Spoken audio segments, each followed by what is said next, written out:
I'd like to welcome you all here this morning. My name is Hadley Gamble. I am Al Arabiya's Chief International Anchor.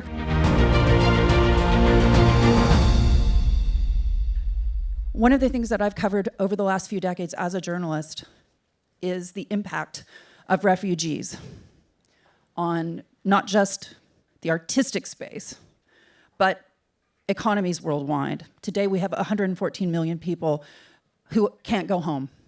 And unfortunately, given the amount of global conflict that we're seeing, that number is not set to go down, that number is set to rise, which means the conversation that we're having today is one that is very, very much needed, and hopefully one which can bring together this industry as a whole to tell the stories that need telling. Cate, in your role as UNHCR ambassador, you've been to a lot of countries, you've spoken to a lot of people who, because of things beyond their control, they are now displaced. In your mind, what needs to happen in order to tell those stories today? Well, firstly, thank you. I mean, it's so wonderful to see everyone here. I think anyone who gets up on the Croisette before midday really has an engagement not only in cinema, but in the discussions around it. Yes, I've been working with UNHCR as a Goodwill Ambassador unofficially since 2015. And just this year I went to South Sudan and Niger. And as you say, the numbers are not going down, they're going up. And being Australian, the country is made up full of displaced people. And something I've been thinking about a lot is that the displacement crisis, the climate crisis, and there's much interlinked between those two things. There's no two bigger things facing us as a species. And so it always surprises me that these two big challenges facing us don't often make it into mainstream cinema. And that's not for want of stories, fascinating, compelling, profoundly moving stories that I have heard, because my role as a Goodwill Ambassador is to bear witness to those stories and to try and find ways through my platform, I think, to give, as an ally to refugees, to allow them to become more than just a label, to be an individual. Many displaced artists have so much to say, and I think it allows audiences to build bridges of empathy to experiences outside their own. And I think, as you suggest, there's a lot of impediments to those stories being told. I think part of it is, and we were just talking about this before we came on, is that when you are a displaced artist, that often you might have songlines and connections within your country of origin, but when you're displaced, it's hard to even access health services or to get your child into school, let alone make those connections with the often impenetrable aspects of the industry. And I think part of it is that, we always say that the film industry, particularly with the challenging of streaming and the recent strikes and COVID, and even before that, there were challenges for cinema artists who weren't displaced. And so that a lot of producers and distributors are risk averse because the issue of displacement has been so politicised. And so they think all these things are niche and an audience doesn't want to see them, and they're too hardcore, and we see it in the news every day and people are already switching off. And I think the refugees that I have met, who are so much more than the label of refugees, they are mothers, they are sisters, they are, when I was in Lebanon on one of my first missions with UNHCR, I sat around a room in a community centre and I asked everyone what their professions were: architect, lawyer, doctor, writer, a nurse. They are people who have so much to offer, and I think that it's finding ways where they can be seen as for the skills that they actually have. And I think that, the producers, and there are many of them, and the Marche du Film is a wonderful place, and festivals are a wonderful place to talk about how we can find pathways for those artists. But, there are producers, and Koji Yanai, who produced his, we've been working in ways and trying to find support for refugee voices. He's here today. I mean, if a man can make a film about toilets in Tokyo, I think he's a laterally thinking producer. That's talent. Yeah, exactly. And I think it's people who are prepared to sit down and listen to the complexity of the voices. And I think that there's also, and you guys can speak far more to it than I can, but there are many, many different ways where we can Trojan horse empathy, lines of empathy and education into cinema. There's animation, there's the documentary, there's so many hybrid forms, and I think it's speaking to those producers and distributors and saying, look behind the label to these fascinating stories that are being told. And I'm gabbling on, this is the last thing I'll say, and then I'll let you two talk because that's why we're here. But in the Second World War, there was a collective understanding that the world was facing something that we all had to solve. So even if you didn't speak directly to it, the backdrop of the Second World War was pretty much in every film that was made over that time. And so even if you're not speaking directly to the experience of being displaced, and displaced artists all don't necessarily want to make films that speak directly to that experience, but they will have a different texture. And so I find it bewildering sometimes that it's not more of a texture in the stories that we tell. Cate, one of the things that most folks have been asking prior to this event has been, from an industry perspective, you mentioned oftentimes you are astonished at the risk aversion, despite a great story, despite a story that will no doubt resonate with people globally, probably win awards, bring in a hefty revenue, there is risk aversion still. In your mind, what is the root of that? Is that the financing? Is it algorithms? Is it the potential, frankly, to create an incredible film, but at the same time not find that distribution? In your mind, what is it that the industry is stopping? Why are they doing that when it comes to telling these different narratives? Well, I think often, because it's a creative industry, there are ebbs and flows. And, with the old-fashioned studio system, we were just saying this before we came on. When I came into the industry, there was a hard and fast accepted fact, it was actually an alternative fact, I think, that only 12-year-old boys went to the cinema.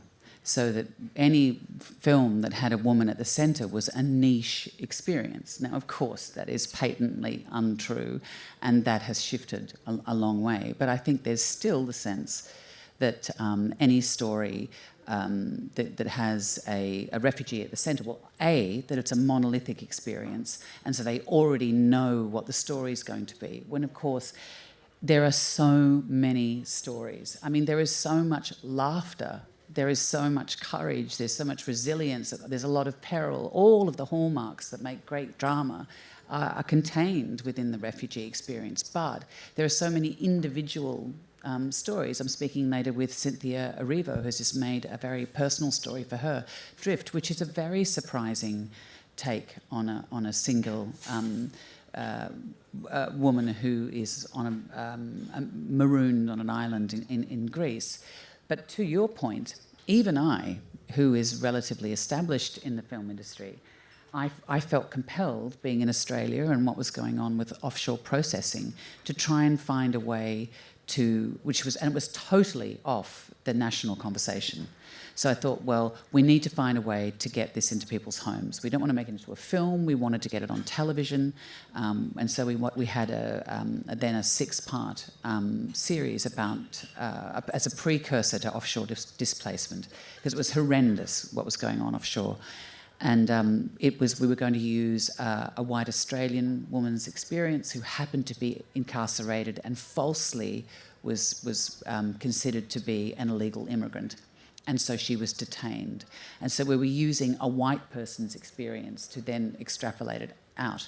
It took us 7 years to find partners. And I said, I'll be in it.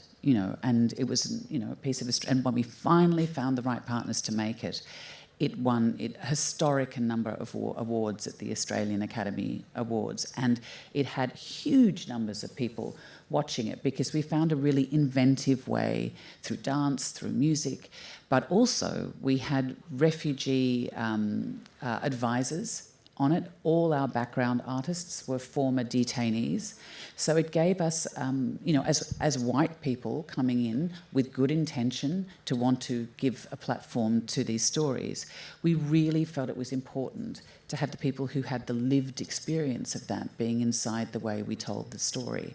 And I think that's, it takes time. And I think to answer your question more succinctly, I think it's really fascinating that in an industry which is predicated on imagination, that it speaks to a failure of imagination. And we see at any moment of stasis in the industry, it's when the voices become homogenous. And there's been large conversations about inclusivity and diversity, both in front of the camera and behind the camera. But the part of that puzzle which is still totally excluded, I think, are displaced voices. And so I think it's just a failure. It's just we need courage. And any moment where the industry makes courageous decisions, and it always just takes one or two producers to or writers or actors to commit to a story like that, then suddenly people can see, oh, there's a proof of concept there. I see that audiences are interested, because I think they are. They're just not offered it up. Cate, you mentioned a little earlier in terms of what is needed to get these stories told, and you're starting a fund. Yes, well, that's the plan. I mean, Koji and Yanai and I met with Ki Huai Kwan, who himself is a refugee and spoke so movingly at the Academy Awards when he won about his experience of being a refugee. And we were all at the Global Refugee Forum recently in Geneva.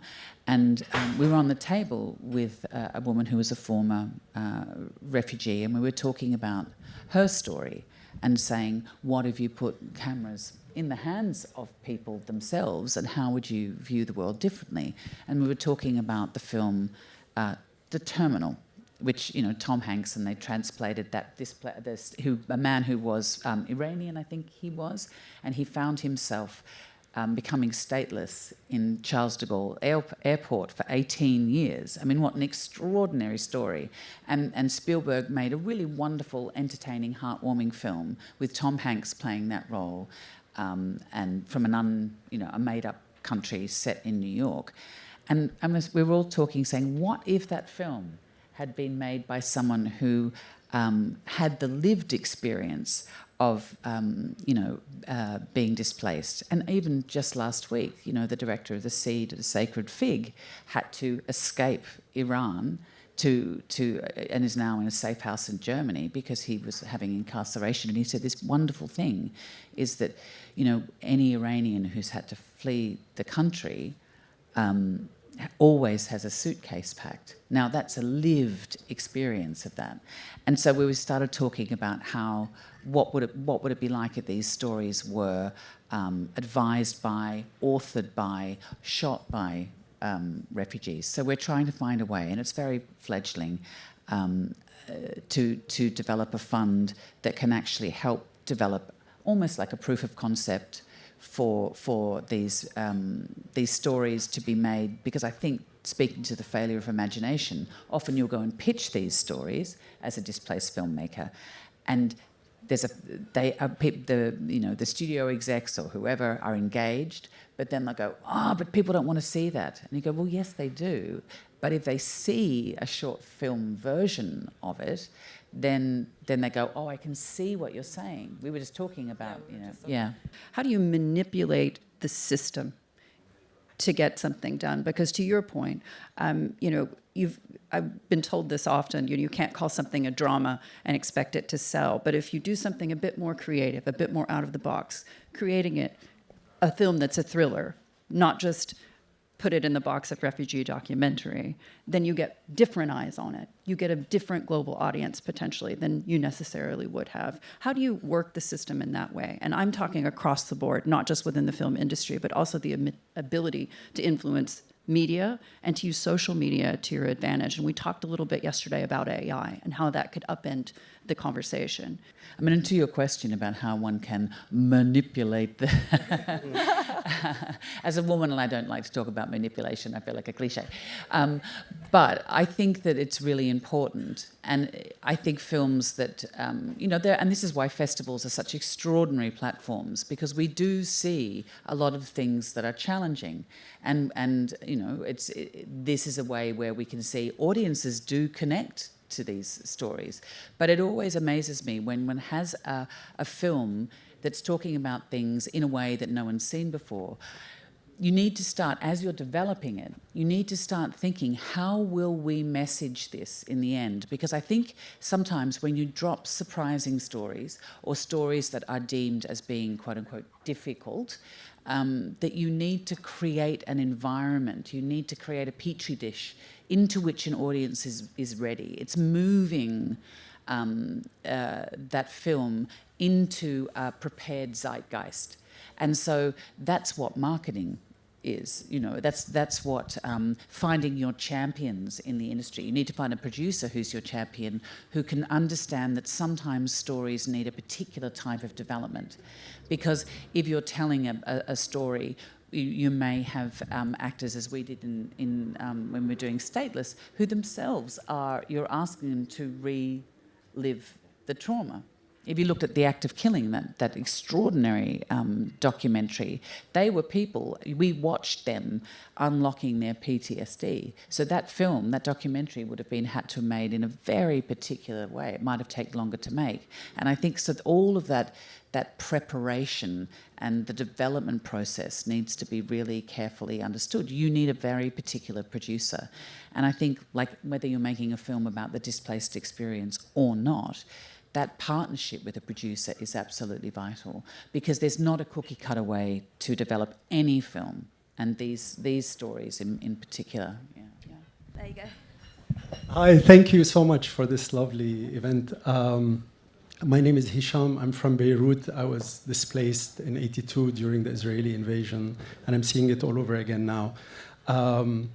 You know, you can, as Cate was saying, you can tell your producer that the greatest refugee built Rome, right? Aeneas built Rome.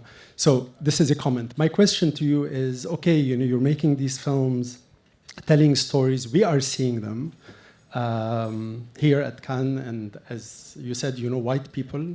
But what are these films? What difference are these films making in the lives of refugees who most of the time don't see the lovely film of Io Capitano and other great films that are being made? So what are some of the steps you think that you are taking and that we should take to really change their lives via our films? Because they're not seeing these films. We are seeing these films. Look, I think you speak to a really interesting point, is that cultural endeavours, filmmaking being one of them, putting the cameras in the hands of refugees themselves, art, they can be very therapeutic processes for people to deal with trauma. And I have seen there's, with my work with UNHCR and their partner agencies, that, you know, in a lot of the camps, and bringing refugees from urban areas to have these cultural experiences as a way of processing their trauma.